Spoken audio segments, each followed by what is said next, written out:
2022 has been a really bad year for the 60/40 portfolio, and maybe it's time to rethink that. And here to talk with us about that is Dan Kern, who is the Chief Investment Officer of TFC Financial Management. Dan, welcome. Thanks, Bob. Pleasure to have you here. So, care to hand walk us through why it's time to rethink the 60/40? Yeah, absolutely.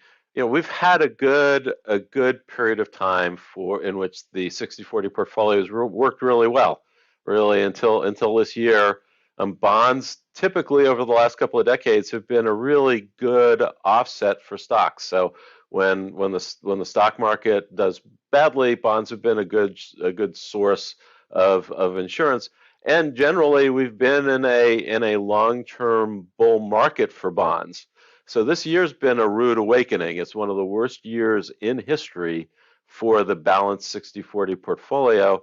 And I think it's fair to point out that going forward, the 60/40 portfolio won't be as reliable a portfolio structure as it's been in the past. And I think the big change is that inflation is going to be a more persistent challenge for the economy than deflation. That doesn't mean that we're not done with deflation being a challenge, but I think we're entering into a period in which inflation is going to be a pretty pesky part of the economic equation, and that changes some of the calculus behind the 60/40 portfolio.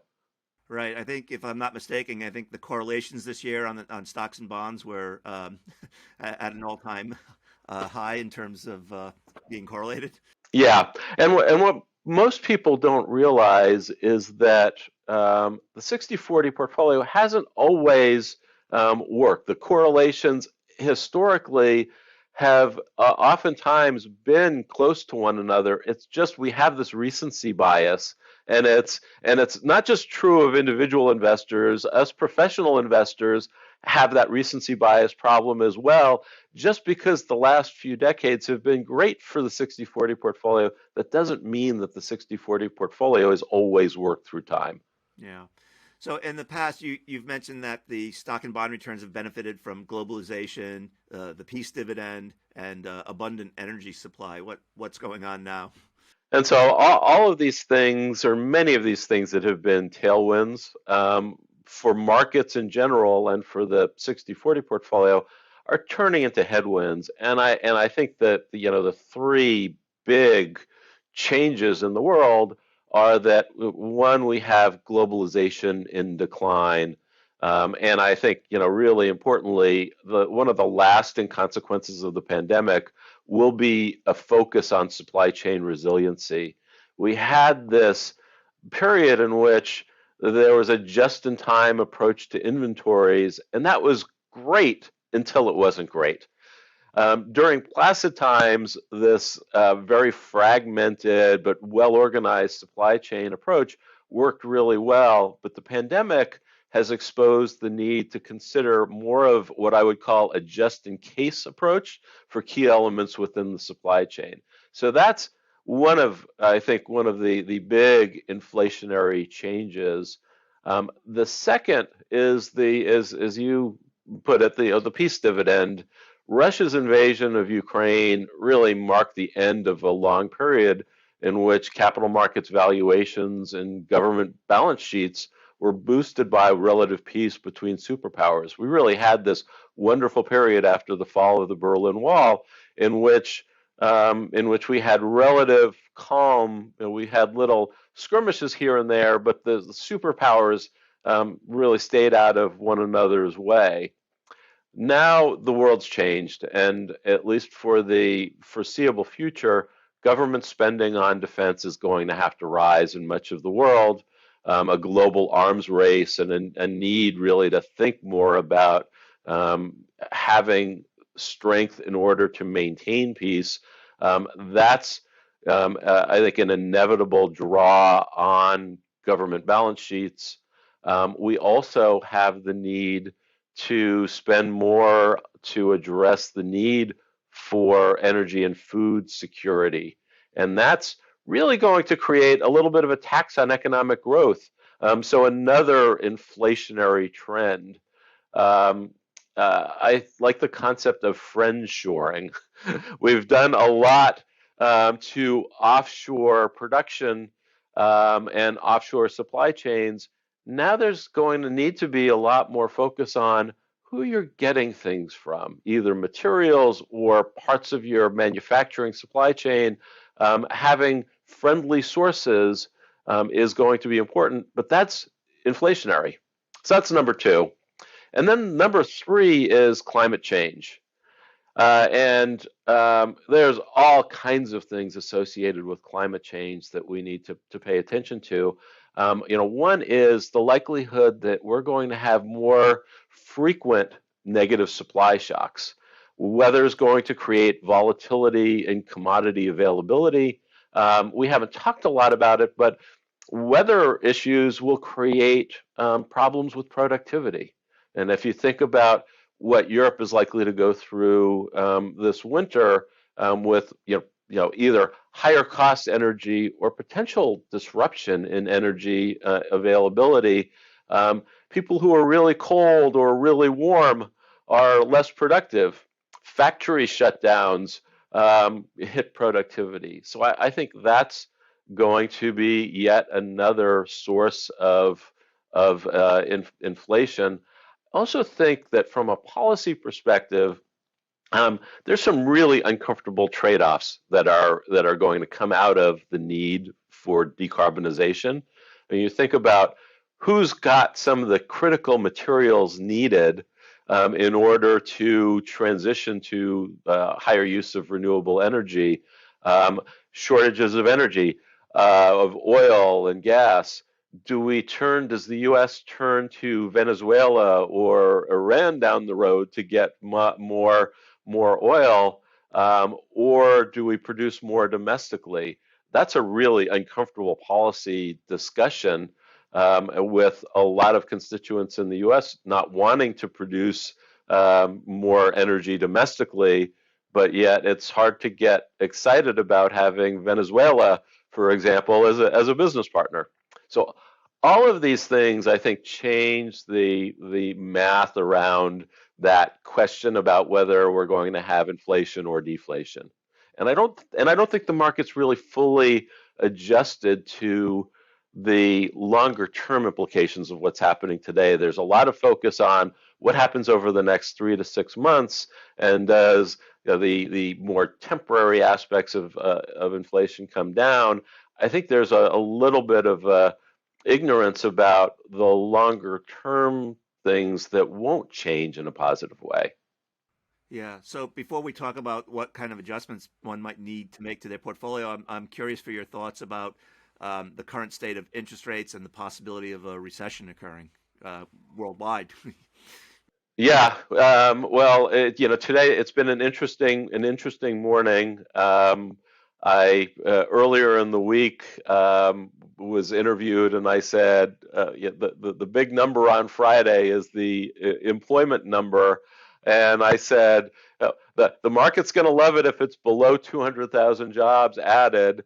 And we blew through that number. The market's not looking wonderful today.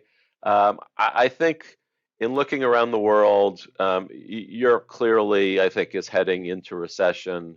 I think the Fed is going to have to err on the side of over tightening, and I think it's likely that the Fed over tightens us into a recession, even though we see a lot of measures of economic activity coming down. The key thing that the Fed's worried about is the jobs market.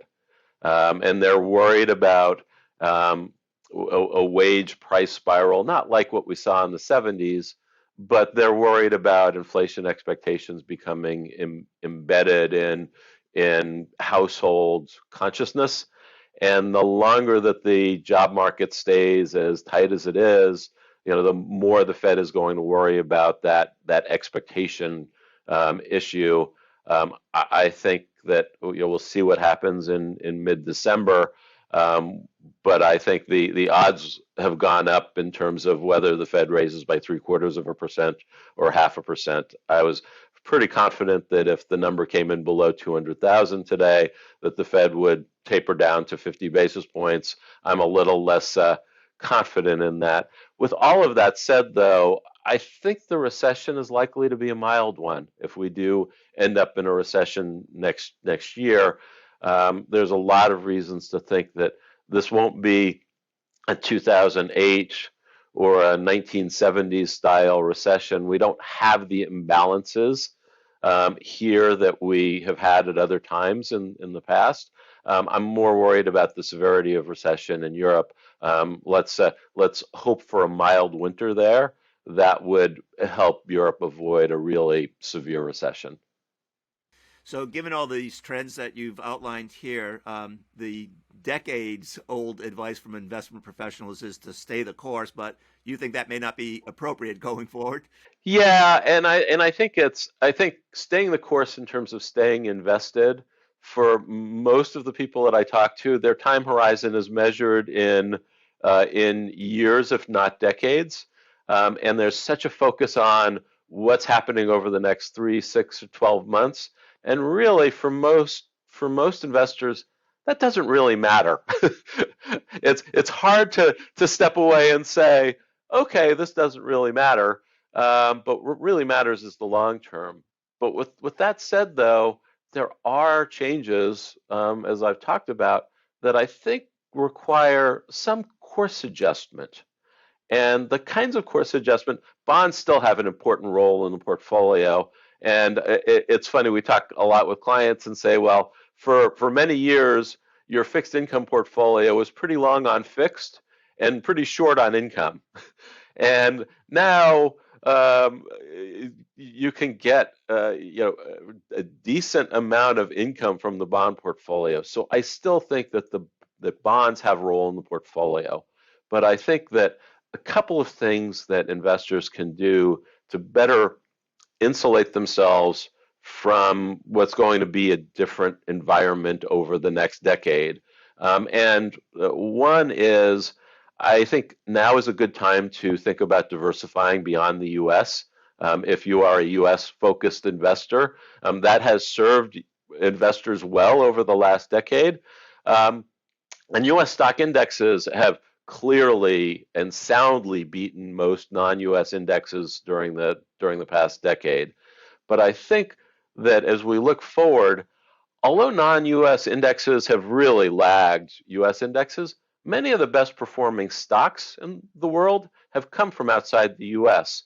And at the stock level, there are still some wonderful opportunities outside the US. And I think in a more fragmented economic and trading regime, regional diversification that hasn't been that helpful will be helpful again in the future. That doesn't mean you should abandon the US and put all your chips in Europe and the UK, but having some healthy diversification outside the US, I think makes sense. Yeah, some folks I talk to sometimes highlight what's going on in India or in some countries in South America as examples of that kind of growth. And certainly, I think there's some really interesting things with more consumers entering the middle class in places like India. I also think that in with a need for commodities to support the climate transition, places like Brazil are really interesting investments. And India is there's some wonderful things happening in India, although that's a market that's really expensive right now. So I think being careful about your entry point in places like India is important. So a second thing that I would recommend is investing in things that provide either a direct or implicit link with inflation. So the kinds of investments that benefit from a more inflationary landscape. Real estate investment trusts, infrastructure, things like toll roads, airports, bridges, utilities, cell towers. Those have cash flows that adjust upwards over time and have some link to inflation. Farmland and timberland. Farmland benefits from population growth. It's a good source of income and a portfolio hedge against rising food costs. timberland historically has been much more correlated with inflation than with capital markets. And after a decade of underbuilding and with increased housing demand, despite rising mortgage rates, timberland's a really interesting part of the market. And those are things that are more accessible to mainstream investors than was the case 10, 15 years ago. And then lastly, Treasury inflation protected securities, TIPS. TIPS can give you protection against rising inflation, but one key point that I want to mention is that shorter term TIPS may be preferable to longer term TIPS because oftentimes you think you're getting inflation protection from longer term TIPS, but when interest rates move, the movement in interest rates far outweighs any inflation protection benefit that you get. And people earlier this year really saw that when rates moved up sharply. They were thinking, oh, inflation is up, this is great. But the general movement upwards in interest rates really crushed the inflation element of the return. Yeah. What about REITs? Can you make the case for adding that as well? Yeah, I like REITs. The one cautionary factor with publicly traded REITs is that increasingly REITs trade more like stocks, and so even though the underlying economic drivers behind REITs have inflation protection, oftentimes market sentiment can swamp the valuation of publicly traded REITs. We've done more in the private real estate investment trust arena in over the last few years because private real estate investment trusts tend to trade more in line with the fundamentals of the underlying real estate. That's again a part of the market that's become more accessible to mainstream investors over the last decade. Although I did see yesterday the largest privately traded REIT, the Blackstone, they are gating redemptions, and so I think selectivity in investing and understanding the liquidity paradigm is, I think, very important when you think about private REITs. Yeah. So I'm fresh back from an investment conference where part of the topic of the day was 60/40 and the desire to include more private equity, private credit into a portfolio, and that folks are thinking about it. Maybe it's either 50, 30, 20 private, or the possibility of saying within your 60 and within your 40, there's an element of private in both the 60 and in the 40, being mindful of the illiquidity problem. Yeah, and we tend to think of it as, at least in a consumer-oriented view, it's easier for clients to visualize 60/40, but with a subset of private or less liquid vehicles. As a former institutional investor, that 50/30/20 construct worked really well for public and private plan sponsors. I think for the families that we work with, being able to say, okay, 60% of your portfolio is in equities, but a subset is less liquid or opportunistic, and that's an easier framing, I think, for the families we work with to wrap their arms around. Yeah, and just take a moment to talk about, I guess, what would be called the democratization of private. We're watching the public market decline and opportunities in the private rising and more available to what heretofore was just institutional investors.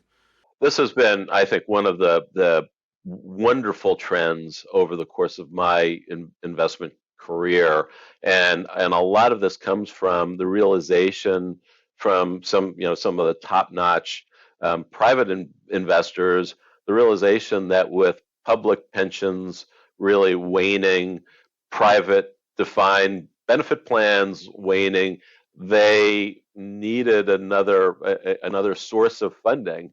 And so they've looked and said, well, what aspects of the industry are growing? And it's firms like ours, firms that work with individuals and families. And so they've brought products to market that make sense for individual investors. So product structures that make sense. Managers who 10 years ago wouldn't have taken my phone call are now knocking on the door. I do think that that democratization has been great, but it comes with, I think, a real need for education. I think caveat emptor, buyer beware. It's really important that we understand what we're what we're buying and that we communicate to our clients the benefits, but also the limitations of some of these private structures. Yeah, and I agree with you, Dan. This notion of educating what's a mezzanine fund, what's an interval fund, right? What's et cetera, on and on and on. There's a lot of flavors in that world. And governance is really important. And one of the things that we look very closely at is, who's on the board? Is the board capable of being a check against management? Because it's a lower regulatory touch. How are valuations determined? There are a lot of things on the valuation side. There's a lot of room for shenanigans in the private vehicle. And as a independent trustee of a mutual fund company, in addition to my day job, the 40 Act really provides a lot of structure and a lot of governance comfort when you're investing in a mutual fund or an ETF.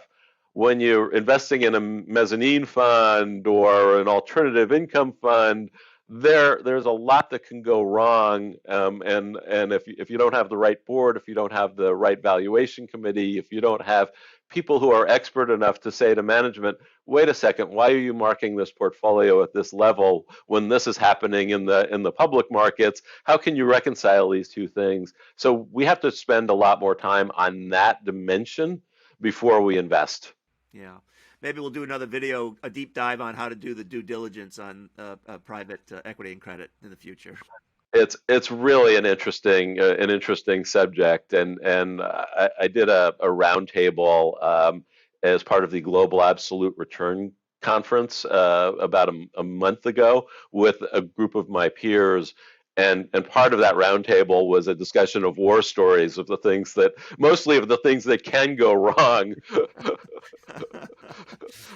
All right, Dan, we covered a lot of ground. Anything we missed or just bears reemphasizing before we wrap up?